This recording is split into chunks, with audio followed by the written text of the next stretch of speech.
all these flooding that's going on, okay?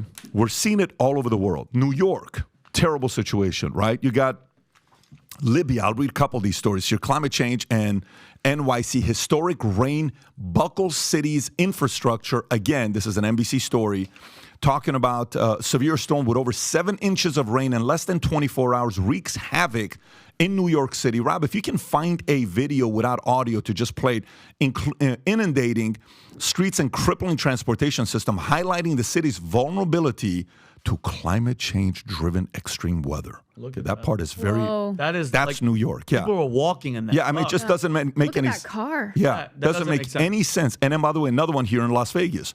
After historic flooding, what's next for recreation of Mount Charleston? Okay, in August 21st, a historic flood caused Tropical Storm Hillary devastated Mount Charleston, Nevada. Can you go to that one right there? If you can find a video on Mount Charleston, best name Nevada for flood. By the way. Best hurricane. Yeah, name. with 8 inches of rainfall in 48 hours, damaging homes, buildings, and infrastructure, although no injuries reported. Then, this is Nevada, by the way, which makes no sense. Yeah. And then you have Libya, which is the most tragic one. Libya flooding, that's up to 11,000, tops 11,000 as thousands reported missing. The death toll for the catastrophic floods in eastern Libya has climbed to 11,000, with nearly 4,000 bodies recovered and identified, and more than 9,000 people still missing, as reported by the Libyan Red Crescent and the World Health Organization. Dr. Ahmed Zoitan of WHO, World Health Organization, called it disaster of epic proportions, while Ahmed Al-Hadid of the Red Crescent noted that bodies were washing up on the beaches as far as 150 kilometers away.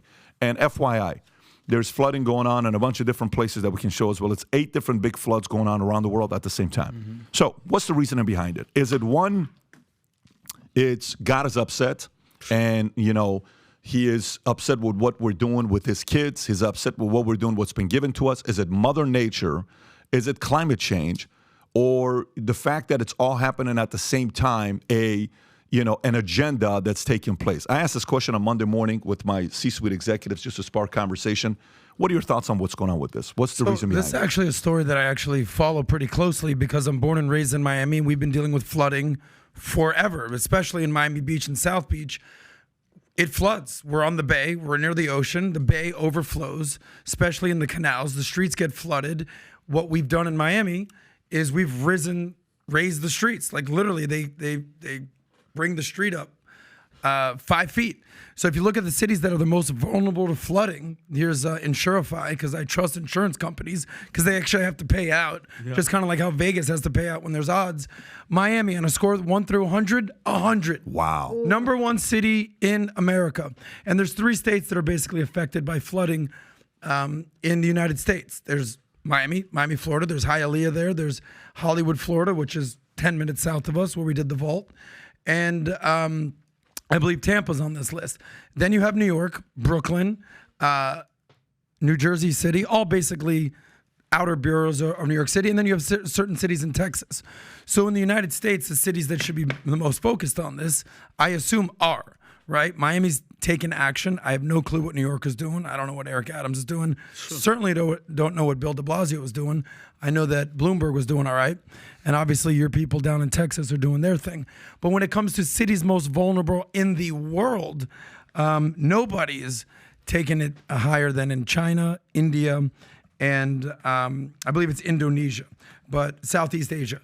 So the hemispheres, or the parts of the world that should be the most attentive to this, are North America and Asia, specifically Southeast Asia.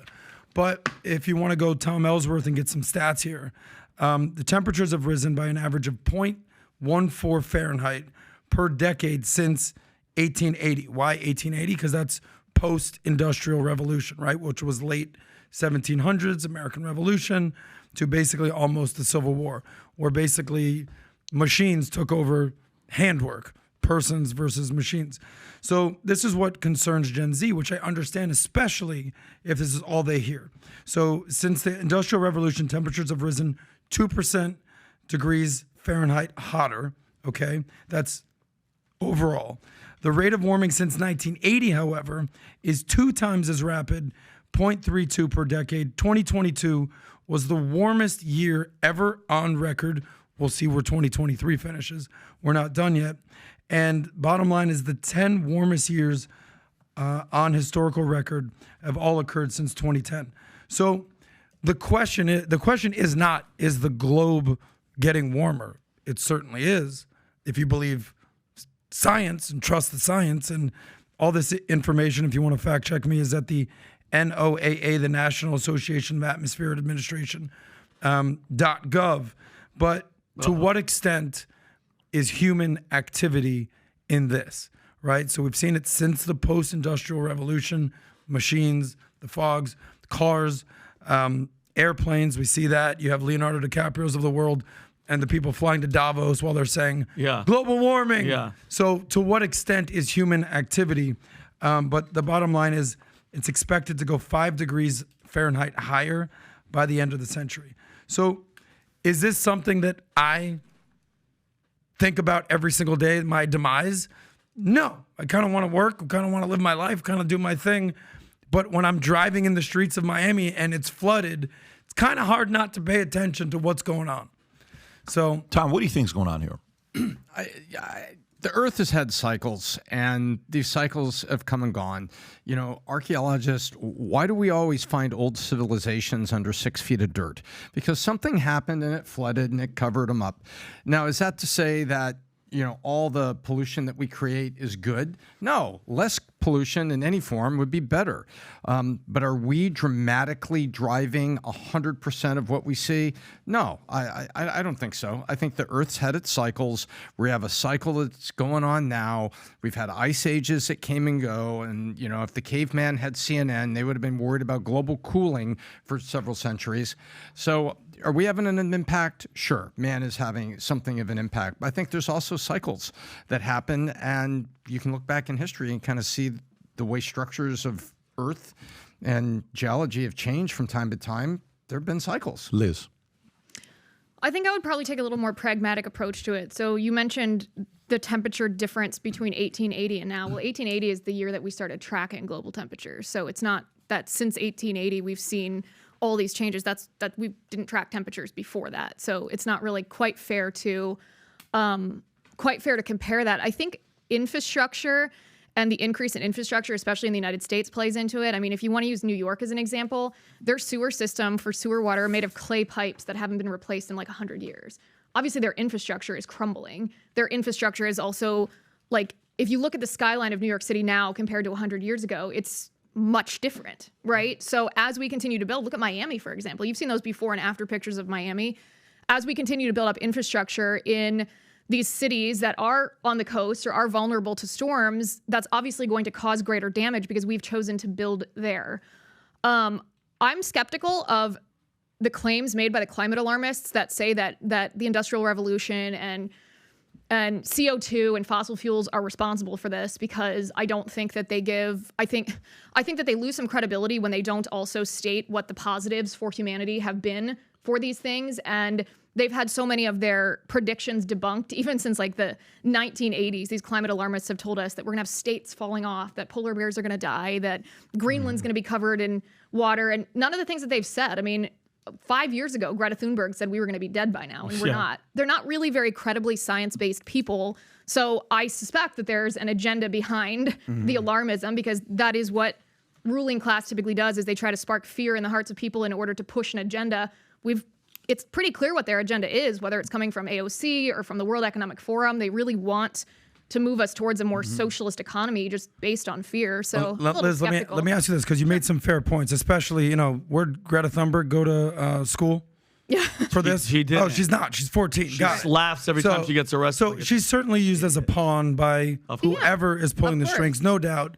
And I do agree that there's, to an extent, climate alarmism, and Gen Z has fallen major victim to this. You can see that that's their number one priority.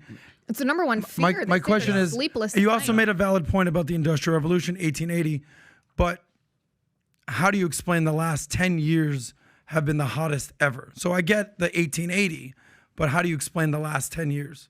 Well, there are, like he was saying, there are fluctuations in global temperatures. I mean, we over go through 10 years? Yeah, we go through warm periods, we go through cool periods. We really don't have enough scientific data to make sweeping statements about what these temperature cycles mean because we have such a limited amount of data. I'm no scientist. I'm no scientist. This is straight gut. But you can I would assume this happens over tens of thousands of years. There's cycles right? that are the less Ice than Age, the Heat Age, whatever, the Mesozoic, the Paleolithic, all this stuff happens over hundreds of thousands, if not millions of years. But 10 years seems pretty extreme to me. Maybe to go up that much. Like I would like an explanation for maybe that. 10 years because I mean, if you want to get biblical and stuff, it feels like the devil is running the show right now. Maybe that's what it is. If you think about it, Adam, if you think about You don't it, think there are micro cycles in addition to the macro cycles, that there can be small fluctuations? I'm just saying 10 years is quite the micro cycle over 10,000. I just look at the data from even the UN's Intergovernmental Panel on Climate Change, not exactly your conservative think tank over there. They released a report, I think it was from 2022, that debunked what a lot of these climate alarmists were saying about tornadoes and hurricanes and floods, and said, no, these natural disasters aren't occurring with greater severity or more frequency. That's just a talking point. We suffer greater damage because our infrastructure is built up so much more and people stand to lose so much more. And maybe that's something we need to address when we're building up in certain areas of the country or certain areas of the world. But I'm just a little confused by the narrative that we hear from politicians or this fear mongering that is causing Gen Z to suffer. Like 1 in 5 Gen Zers suffers insomnia over fear of climate disaster.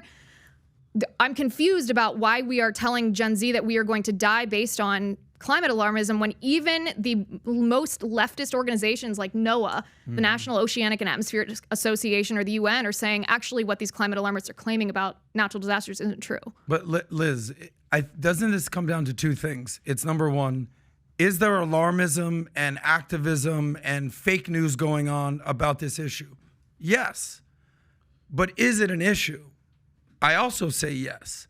So it's not like it's right or wrong or it's a binary choice where it's do nothing to see here, don't do anything, versus stop everything you're doing. This is the number one issue. We're all going to die. There has to be some nuance here.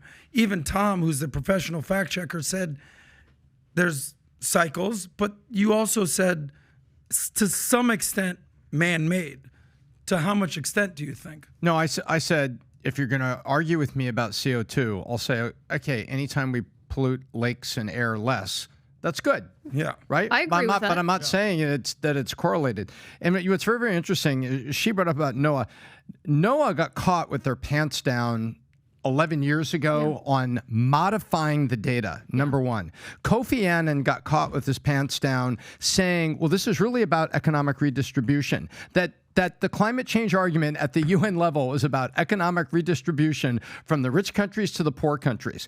So when I see those two things, science for me kind of takes a shot, and I say, I know what I see in the weather, I know what I see around, and we have greater, by the way, it is true that the natural disasters were not happening with increasing frequency, but our awareness of the natural disasters and instant news cycles and Twitter have made us wildly available. Fully agree with that. Paul McCartney went out and you can go look this up, Rob, did the concert for Bangladesh because of these typhoons that would come in annually and basically create incredible suffering for these poor people, just masses of humanity, third world country with a lot of infrastructure.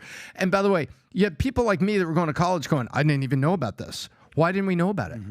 Why didn't we know about Farm Aid? Because in these time of media, it was brought more to our attention. And so now we go back and look at it and say, some of these natural disasters have been happening just like that, natural disasters, and they're more prevalent in the front of your face now than they were previously.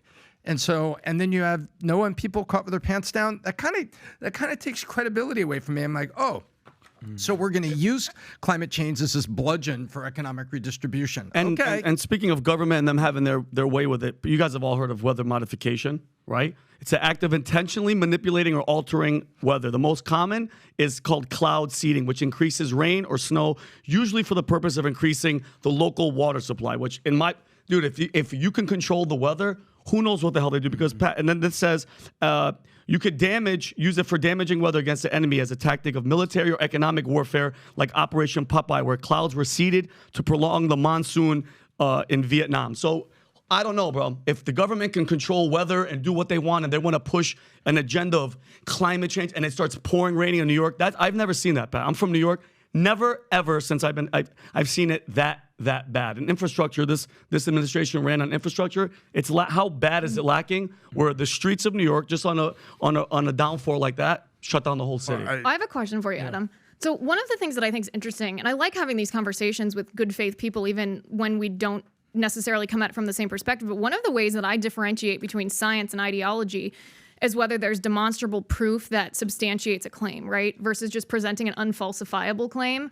Because an unfalsifiable claim, you could argue that a lot of faith is based on something that can't be proved. You can't necessarily scientifically prove that God exists, but the basis of science is that you can prove something over and over and over again. So one of the things that I often notice with people talking about the human impact, and we'll even put the climate alarmists aside for a second, but people that talk about the human impact on weather, like CO2 and what it's done to our climate, how do you know? Like, what is your proof? Because you're making what seems to me like an unfalsifiable claim. You're saying to me, well, our temperatures have increased by a fraction of a percent, and over here we also have flooding, therefore I'm going to assume that they are not only correlated, but directly correlated. What is the proof of that? There is none. You bring up a valid point, and here's what you talk about arguing in good faith. Like in any negotiation or any conversation, let's start with what we agree upon, right? Do we want to live on Earth? Yes. Do we love our planet? Yes. Am I trying to move to Mars? No, despite my invitation from Elon Musk. Do we want the temperature to rise to a point where we can't survive? Hell no. So if we have some basis of agreement, because I think things get so politicized.